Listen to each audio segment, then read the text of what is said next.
Many are warning that state and local governments will have to lay off huge numbers of workers unless the federal government sends a huge cash infusion.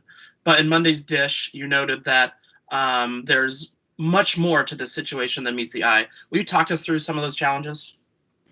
We hear this a lot, that the state local sectors, at the edge of collapse, and that in the Great Recession, we failed to support them enough, and that was a big reason why the economy took so long to get back. And so what I did is I just went back and looked at the Great Recession, first of all, and said, what's the deal here? And it turns out that states started losing employment in August of 2008. No, in September, and then localities in August. So in 2008, it started going down.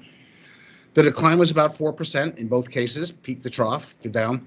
And then it took a long time to get back. It's really true. I was stunned. States still have not regained the same level of employment, and localities only got back in early 2019. So, excuse me, it took a long time. That was a surprise to me. So now we look at this in this episode, it's been a much sharper drop off. I mean, as with everything in this, the declines are double roughly what they were back then. And so you say, well, we must not be doing enough for states and localities. It turns out we did more on a percentage basis in the CARES Act for states and localities than we did in the Recovery Act back in the Great Recession. So it's not like this is purely we've left the states and municipalities on their own and they're just laying people off because they're desperate.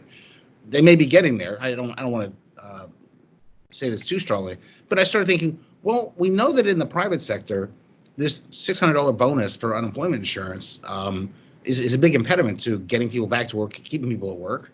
Maybe that's true in the states and localities. So Isabel Soto, who does labor at AAF, took a look at the data, and it turns out that outside of the District of Columbia, the District of Columbia is the only place where under 50% of people make more on the job than on UI. Everywhere else, it's 50% or greater. And there are a lot of numbers that are 70 and 80%. So it's not crazy to me that one of the reasons we saw a sharp layoff is, mayors took a look around and thought, okay, they'd be better off if they were on UI. It's clearly going to get dicey out there in terms of my budget. So let's just get them on UI as quickly as possible.